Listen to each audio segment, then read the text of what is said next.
오늘은 사무엘상 2장 한나의 찬송이라고 하는 제목으로 우리 함께 은혜의 말씀을 나누려고 합니다. 내 마음이 여호와께로 말미암아 즐거워하며 내 뿔이 여호와로 말미암아 높아졌으며 내 입이 내 원수들을 향하여 크게 열렸으니 이는 내가 주의 구원으로 말미암아 기뻐하나이다. 한나가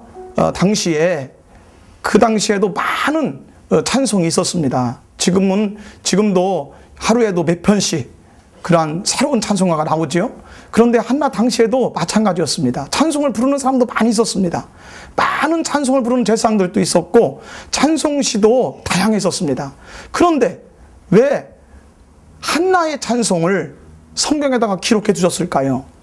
한나의 찬송을 하나님께서 남겨두신 이유가 있는 것입니다. 하나님께서 한나의 찬송을 기록하셔서 하나님께서 알리고 싶으신 것이죠. 한나의 찬송을 통해서 많은 사람들에게 자랑하고 싶으신 것입니다.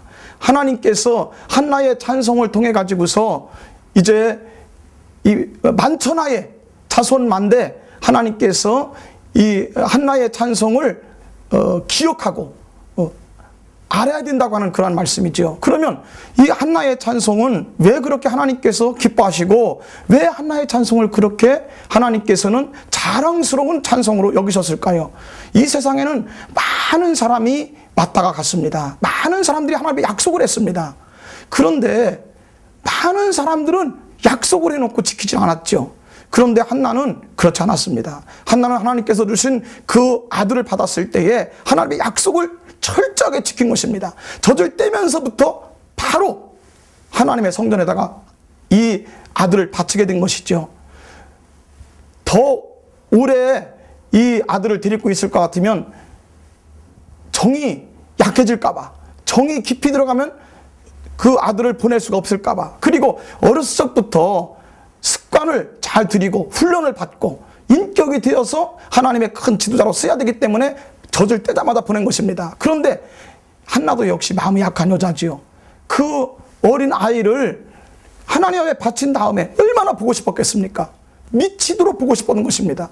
눈에 항상 어른거리고 눈이 항상 삼삼했지요. 그럴 때마다 이 한나는 어린 핏덩어리를 생각하면서 한 뜸 한 뜸 뜨면서 하나님의 찬송을 한 것입니다. 어린 아들을 위해서 제사장 예복을 지어주면서 하나님의 찬송한 것이죠.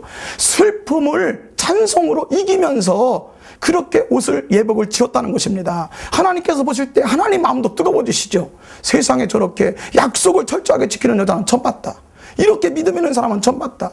그리고 그 이별의 아픔, 자식을 생각하는 그 애처로움도 찬송으로 하나님 앞에 영광을 돌리고 받은 은혜를 더욱더 귀중하게 여겨가지고 자신의 아픔과 고통까지도 찬송으로 승화시키는 거구나. 하나님께서 가장 이 찬송을 기뻐하셨다는 것입니다. 대부분의 사람들은 좋을 때 찬송하죠. 어려울 땐 찬송하지 못합니다. 원망하고 불평합니다. 그런데 한나는 그렇지 않았다는 것이죠. 한나는 고통스러웠지만 슬픔이 있을 때 하나님 은혜를 생각하며 감사하며 찬송했다는 것입니다. 하나님은 이 찬송을 알리고 싶은 것이지요. 많은 사람들에게 이것을 간증하고 싶으신 것입니다. 그래서 하나님께서는 이 한나의 찬송을 성경에다 기록하시고 지금까지 우리들에게 은혜를 끼치고 있는 것입니다. 하나님께서는 어려움과 슬픔이 있지만 그 아픔 속에서도 하나님을 찬양하고 믿고 의지하면 하나님이 역사하신다고 하는 것이죠. 그 뜨거움 속에서 하나님은 세 아들과 두 딸을 허락해 주신 것입니다. 어떤 사람은 줬던 것도 뺏고 싶지만 이 하나님께서는 더 주고 싶었다는 것입니다. 이 믿음으로 저나 여러분들이 은혜가 되시기를 주님으로 축원합니다.